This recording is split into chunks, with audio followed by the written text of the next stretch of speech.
This talk originally started out as a sort of internal spot the vulnerability chat on our sort of internal chat. I'd found a problem that I had previously experienced in my last job and got a nice example of it that I could sort of show the team. And out of that came a suggestion that I look into more internationalization problems. So as a result, some of this won't necessarily be new research. It's more of an archaeological treasure hunt of things that other people have found and reported in a blog post. Unless you're in that country, unless you see that problem, you're not likely to notice it. So I went along and just stumbled and picked up all these little bits and identified where possible, is there a security problem here? Is there something that we could abuse? Along the way, we came up with a nice and interesting sort of supply chain attack, a way of hiding sort of malicious code that looks like one thing will run like another. We'll see that example later. Some of these examples that we'll talk about might not have any obvious security concerns. They're just amusing or interesting from my point of view, and they might be interesting for you. And just because I can't find anything sort of security wrong with it, doesn't mean like down the line you might start thinking to yourself, that presentation where that bloke went on about the Mongolian vowel separator, I could use that here. The other thing I wanted to do with internationalization talk is to, if I press the right button, show that it's more than social engineering attacks using homoglyphs. So who can tell the difference between these two websites? And you're the experts, right? So the top one will take you to paypal.com. Brilliant. We love that one. We trust this one. The bottom one will take you to wherever the hell that is. So that A there is in Cyrillic, but it looks identical. So when we think about internationalization, we tend to think about the words and the characters. Those are sort of what we think of. What are the characters we have to deal with? What are the words we have to deal with? From a computing point of view, that tends to be Unicode. So a number of resources on Unicode. Obviously, you've got the main one up here. And some things that are the basic information that developers should know. What's the bare minimum they should know to get their program internationalized? Brilliant, super smashing. The Unicode organization themselves has two documents dealing with security primarily. Technical Report 36 talks about the security problems you might have. And they fall into two broad categories. There's visualization issues, which is your Cyrillic versus Latin and Greek characters that all look identical and can lead to confusion. You might also have inadequate rendering. Not everyone has nice big TVs running 1080p or 4K monitors, which might shock you to learn. So how do you manage displaying of your nicely rendered font in a low resolution screen? We've seen cases like where the lowercase L will look like a 1, for example, and stuff like that. What do you do with missing glyphs in Unicode? Whatever you do, don't replace them with a question mark if that's going to be used in the HTTP request. That would be bad. Other things you might have to deal with is non-visual issues. So this would be like dealing with what's referred to as non-shortest forms. So how do you encode UTF-8, that sort of thing? Other things to deal with would be character expansion. So in Germany, for example, they have a large, what looks like a B expands to 2 S's. So how do you manage that if you're dealing with arrays, expanding of that? For the longest time, all Chinese characters expanded to 3 bytes in UTF-8 until recently, where new characters have been added that expand to 4 bytes. So if you're testing old code, throw some new Chinese characters at it, see how it breaks. There's also Technical Report 39, and this is guidance for people who are implementing Unicode and translation issues. And it deals with how do you handle identifiers? What rules should apply to them? How should you deal with confusability? How do you deal with the two versions of PayPal versus one another? And dealing with numbers, which we'll talk about later. One of the interesting things out of sort of Unicode is another problem. So again, different problem. What's the difference between these two?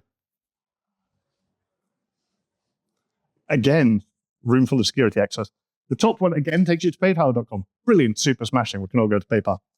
The second one takes you to, I don't know if you can read that, is some random mites and mock.lapyap. Whatever that is. Thankfully, the browser is on our side and does prevent us from falling into this trap. However, there are other issues along the way. So what is mock.lapyap? Problem we're dealing with here is bidirectional characters. So in Unicode, there are control characters that control the sort of direction of the text. Really useful if you're dealing with Arabic or Hebrew writing. So we influence that. So we have mock.lap. Yep. We cleverly insert a bidirectional override right to left. And what you see is paypal.com. But again, the browser protectors, there are other interesting ways we can break this. There are a whole bunch of bidirectional characters. They deal with sort of embedding, sort of forcing overrides, and you can do things like isolate so it doesn't affect certain text. These are just allow you to embed right to left in left to right text. Useful if you're sort of documenting that sort of thing. Where this came to sort of notice within the security world is back in 2021. Some bright people at Cambridge reckoned that, source code is no longer the domain of ASCII. We can insert Unicode in there, and we can insert bidirectional characters in there. So the top link is the paper that discusses this, the wiki page, and this GitHub page has all sorts of examples in various languages of bidirectional characters in source code that breaks things. We'll talk about an example just now. It's all in C because I program in C. I do apologize for anyone who deals with other languages. So this is almost the canonical example. So we have isAdmin is false, a comment in an unusual place, which is part of the trick, but as by the by, the compiler doesn't care. If isAdmin, you're admin, and this returns 0. Brilliant. What could possibly go wrong? Except when you're running it, you are admin. Well, there's something going wrong here. So this is what we see if we look at it in the text editor, grand super smashing. What's really there is all these bidirectional control characters that are invisible. So we don't see them. They just get operated on by the IDE or everything like that. So we can see that this entire line and the line here is essentially encapsulated in the comment and therefore not processed by the compiler. So that's what the compiler sees, sets isAdmin to false, does nothing else, prints out your admin. Brilliant. Sneaky way of hiding, your malicious code. When this sort of came out, and this was reported, like I said, back in 2021, GitHub and a number of places went, we might want to highlight that. So if you go see these examples now in GitHub, you get this nice big warning saying there's bidirectional characters. It shows you the text as displayed. If there's these bidirectional characters, press this button and you can see them. And you can press that button and it shows them. And it's now more obvious to you is if you go to github.com, you want to see your code, you want to see what it is you're downloading, this now displays it. IDEs have also sort of leapt onto this problem and says, okay, we'll display this too. So this is Notepad++, the world's greatest text editor. I love it. What's slightly odd is if you look at it compared to the example, it's obeying the override, which is why some of this is backwards and looks really, really weird. And it's displaying the other characters. But it's enough that you look at that in Notepad++, you're going to go, that code's odd. Something's weird going on here, right? Visual Studio Code just displays everything. I think Vi and Emacs does the same. So if that's your editor of choice, you're fine. But it's not just source code. There have been other problems as well. We've had issues with Ethereum contracts. So the text of the sort of Ethereum contract says it should do one thing. Because of the bidirectional characters embedded in there, what actually happens is something else. We've had issues with the email attacks. So if you send file name exe.doc with a cleverly inserted bidirectional character, that's file name doc.exe. Notes had a problem, and there's some other useful links there. So moving on from bidirectional characters, there are some real characters that cause problems as well. This was the code example I sent out. So I'll walk through and explain what it should do and where the problem is. So it's a reset password function. It takes in an email, and we do a database query to say, find where that email is in our database. Great. If we don't find it, we return an error message.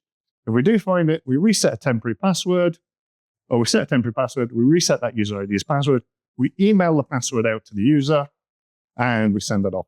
So apart from sending out an email with the password in, how might we break this? It's all right, no one else in the internal chat got it either, and we've only got an hour, so I'm not going to wait too long. Okay, so the problem is Turkey. Turkey is well known for ruining many developers' day when they think they've got internationalization sorted. I would hate to be a person who spent 2 years of their development life updating a program they've worked on for 10 years, making sure internationalization works, got time codes working, all that nonsense, sold it to a number of clients around the world, then sold it to Turkey, fired up the client, and had it crash almost immediately. That wouldn't be this guy here, no. So the Turkish language is basically Latin. It's written left to right, so we don't have bidirectional characters to worry about. That's its alphabet. The problem is these two characters here. This is an I. This is referred to as a dotless I. This is an I. This is referred to a dotted I. They have slightly different rules to what we would normally understand for uppercase and lowercase. In English, we have our letter I. Lowercase is a dotted I. Uppercase, it's an I without a dot. Brilliant, super. We all know this. Everybody knows this. Most of the rest of the world, it's amazing. Our friends in Turkey, bless them, lowercase dotted I, uppercase dotted I. It retains its dotted state. This rule in and of itself breaks so much code. We can imagine what happens with the dotless I. So we have a lowercase dotless I. In uppercases, to an uppercase dotless I. Right. Shenanigans can ensue. So let's go back to our code. You're already a step ahead of us. So we have real John at realgithub.com, and his code's going to uppercase. Okay? And we have Turkish John at turkishgithub.com. He's going to uppercase. Well, look at that. It's exactly the same. And then we look at the rest of the code, resets the password, assigns it to user ID, and sends it to the original email passed in. So Turkish John just got his password. So yeah, apparently that was a real bug. Something similar to that in GitHub. I've got the later link includes that. But that's not, that doesn't necessarily have to be the only place this goes wrong. We've got script versus script. We've got image source versus image source. I'm reasonably certain Turkey is probably the cross-site script capital of the world. We just don't know about it. Admin versus admin, Microsoft, GitHub. You can imagine your own, right? Now that you're aware of this, you can probably see all sorts of problems. I mentioned this. I'd done this presentation internally, and a number of colleagues went away and started messing about with this. And they stumbled across some Rust code and told me about this. So this is the official Rust documentation on how it does two upper. Basically, ignoring all this, regardless of which lowercase I you have, it will always go to a capital I without a dot. We don't care whether it's US, Turkey, English, anywhere. This is the rule we're applying. Feel free to break that in any way you feel necessary. So that's the original link that I stole the code sample from. There was a bug similar to it in GitHub. They got it fixed. Other problems, Chocolatey had a similar issue with uppercase, lowercase dealing with I, and Chromium had a bug as well. So it is a common problem. So if you are messing about and you think uppercase and lowercase is happening, try setting your culture to Turkish and sending a funny I, or just setting the culture to English and send a funny I and see what happens. That's characters. Let's look at numbers. Now you might think, surely we all count the same. Surely we all start at 1, 2, 3, except for software engineers who start at 0, 1, 2, 3, 4, 5, and that's the rest of it. So what's the difference between these two numbers? Rather depends if you're on the mainland or not. So one of these is 1.234, and one of these is 1,234, because in Germany, that is a 1,000 separator. And likewise in reverse, we have this problem. Couldn't possibly be a problem if you're transferring money internationally and you put the wrong dot in. Colleague of mine, Ilya, related a story to me where he was writing a custom protocol for credit card handling. And the documentation specifically said, use one of these. We can't remember which one. Use a dot or a comma, but it has to be that one. Don't use the other one. Great super smashing. And it's not working, so he's on the phone to the engineers he's working for. And they say, send through the other one. He goes, but the documentation says don't do that. You send it through. Okay, so he sends it through. nothing happens. There's no response back from the endpoint API. Everything else fails. The other end of the phone goes quiet for a few seconds, then gets really, really noisy. Apparently, he wasn't on the test system, despite being told he was on the test system. And he broke their transactions system for about an hour. What's wrong with this number? Or what is this number?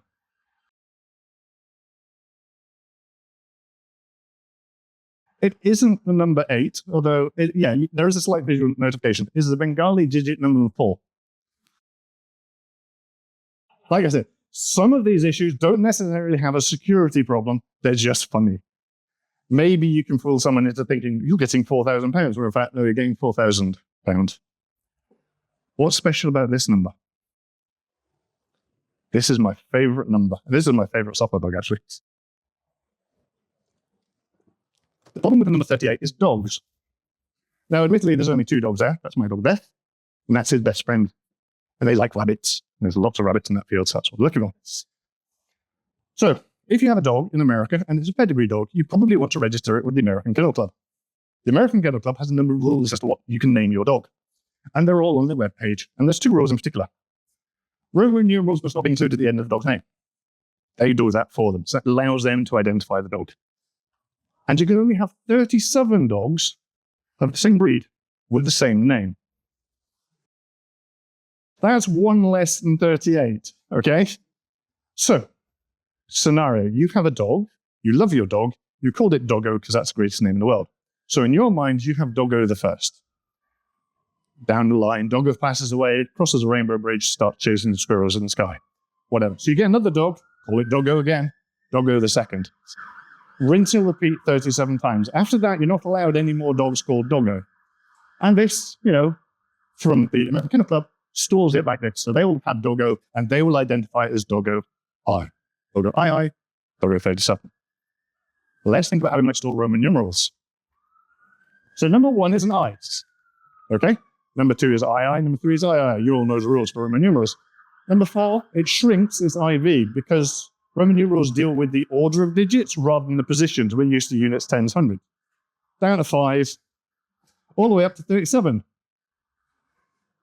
I think we can see what happens when you get Doggo 38. We have a buffer overflow in the Doggo database. One can only imagine how much effort that would be to go. Why they just didn't store a number and have a function that converts it?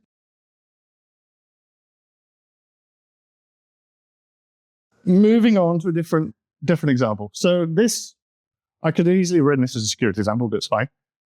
So we enter a digit, enter a zip code. We've got a regular expression that matches 5 digits. If we match, we print it out, we parse it as an integer, and we increment it by 1. Brilliant, super smashing. What could possibly go wrong with this code? Again, it's not being friends in Turkey.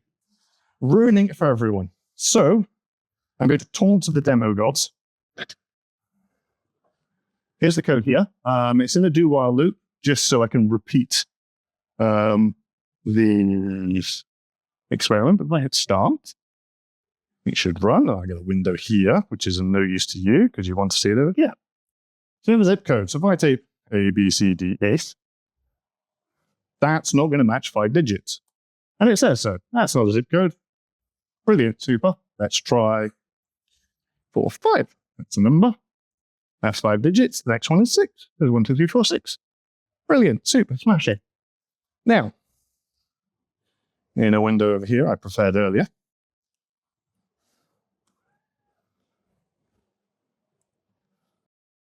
that I'm going to press some interesting characters in there and press return. And it breaks. Now here's the thing. It's broken the parse. So it matched our digits. And yet int parse did not parse it. So what's going on here?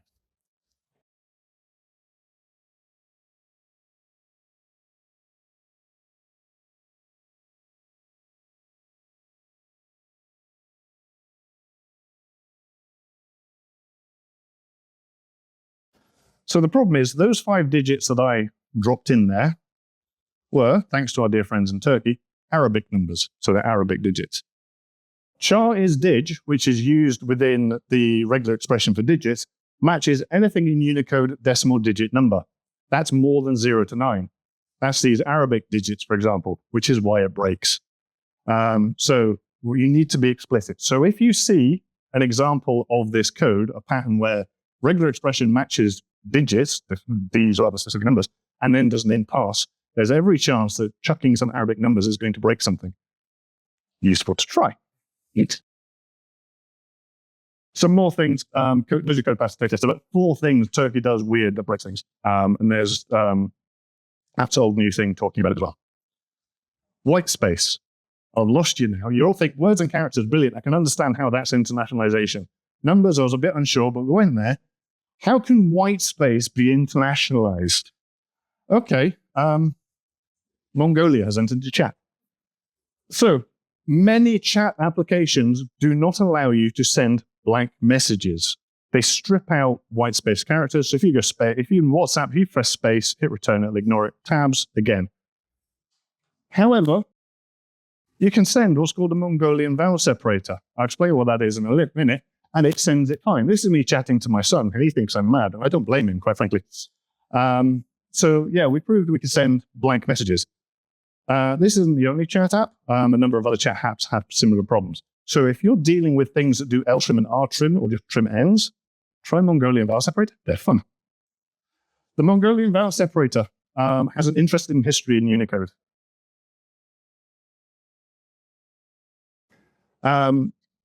Unicode standard updates every year, roughly. And first thing we know about it is when we get an update on our phone saying, here's all the new emojis you're not allowed to have. But apart from that, it does change something. So the Mongolian vowel separator was first introduced in Unicode 3 many, many, many years back as a formatting character. And that makes sense. We'll talk about the history of it and that explains why. In Unicode 4, it was moved to space, because it is a space, kind of. And then in 6.3, Common Sense took over and moved it back to a formatting character. But as security people, we like inconsistencies, because that means there's edge cases and corner cases where things go horribly wrong, and it allows us to break things. So the Mongolian vowel separator, or the text, I do apologize, basically in the Mongolian text, before sort of the last character, if it's an A or an E, you can insert this, and it changes the form of the word and changes the meaning of the word. Also introduces a small gap, hence why it could be a space. But it's not a word terminating space like we would normally expect. We have spaces in between each of these words that separates the words for us. It actually just is part of the word itself. So it had this sort of weird status where it moved in and out.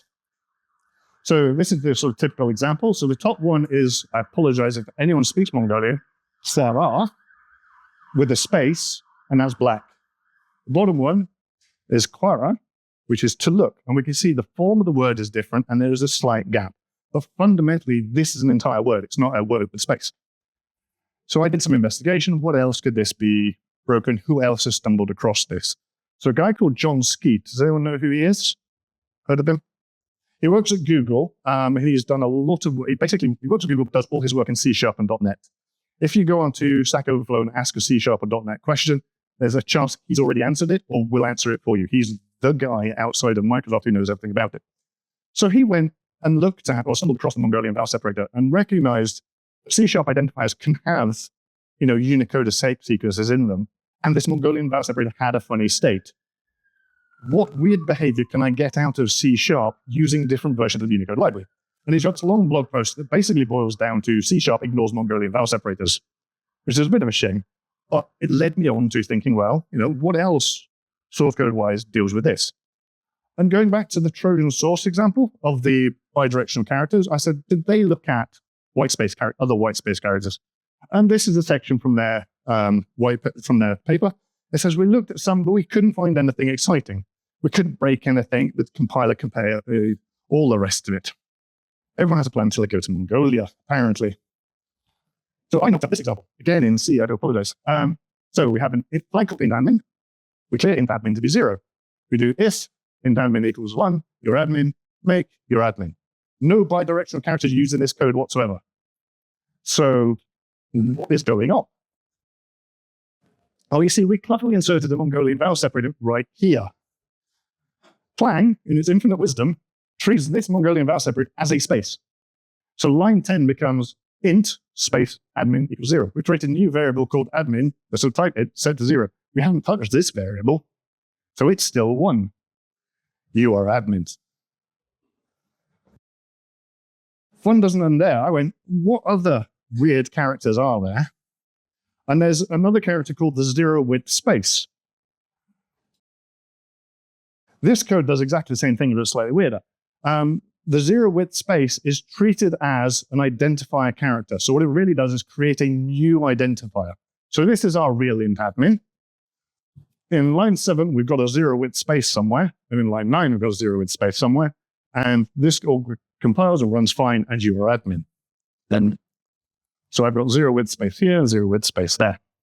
You can take this to the extreme. This is compilable code. There are various lengths of zero width spaces, so that you have variables basically called 4 or 5 zero width spaces. And this just ultimately prints out what's going on. So we've got a sneaky way of writing code that looks like one thing, behaves like something else. If I don't see this in the next obfuscated C code competition, I'm going to be bitterly disappointed. So I thought, what other languages have the same problem? So this is Java. It too treats the Mongolian vowel separator and the zero width space as identifier characters. Line 7 and line 9 effectively are dealing with an entirely different variable. Now, obviously, this is a noddy example. Sufficiently large code base, you could create these in 2 different files, and you would have confusion not knowing which one of these you're dealing with. Ruby has the same problem. Ruby, thankfully, we don't have to declare our variables up front in Ruby, so it looks a bit more natural. So this is what it looks like visually. This is the Mongolian vowel separator you actually made visible. So again, these all print your admin. So I went through a bunch of languages and said, well, what's the behavior? So there tended to be 4 sort of common patterns. First one, we treat it as invisible white space. This was C in Clang. That was the only instance that happened. So the only thing that treated Mongolian vowel separator as white space, but it shouldn't be, are different in Clang. The other behavior we saw was treated as part of an identifier, and that's pretty much all these other green examples. So Clang, C and GCC, Java, Ruby, and Swift treated the zero width space. Everything else usually treated as error. Basically, you flagged it up as unknown character. I don't know what I'm doing here. Except for C#, which ignored it. The only C compiler that sort of barfed on everything was Visual Studio, and it basically said, no, I'm not interested in this at all. So we have a nice way of inserting weird code that looks like one thing, behaves like something else. We like this because then we can start deploying malicious code everywhere. However, we do have IDEs, and they have this highlighting, and they have their weird behaviors. Do they display our characters? They didn't give them the game away for us. Unfortunately, most of them are. So this is Visual Studio code, and we can see here that the syntax highlighting sort of gives the game away. Find 10 isn't what we necessarily want, and it even indicates there's a mysterious character there. And you can mouse over it, and it tells you what it is, which doesn't help at all. Notepad++, from a syntax highlighting point of view, doesn't tell us a lot. So this in admin and this in admin on its own, probably not going to give the game away. However, there is a setting that you can turn on that says, make these characters visible, and it's there. I believe that setting is on by default. So that's not going to help us. Eclipse, on the other hand, love Eclipse, and hide all sorts in there. So it doesn't, there's no indication in there from the syntax highlighting point of view. There's no indication there's a mysterious character. The only reason this is sort of highlighted is because this variable is not used in the code. It's defined here and set to 0, which is basically a no-all. And so that's the only reason. But sufficiently complicated code, you're going to hide that and get away with it. So the IDEs, there's some hope for hiding some of this stuff in an IDE, but maybe a better hope is hiding in a code repo. Can we get a push request, or can we get a pull request with our sneaky code in there? Can we just deploy it onto, I don't know, GitHub, for example, and hide our code? So this is the GitHub desktop app. So this is the diff of the code. So no indication from a sort of syntax highlighting point of view that this line contains a malicious Mongolian vowel separator, and there's no sort of indication of any character there whatsoever. So we like the GitHub desktop tool. That's not telling us anything at all. The web page. So viewing code with the Mongolian vowel separator. That's well hidden, I'd like to think. You're going to get away with that. So you can look at the code, and you will not be able to see there's something unusual there. The editor is the same. It doesn't show it. I have to show it up there. GitLab, I don't know how well you can see this. There's a subtle difference between that int and that int.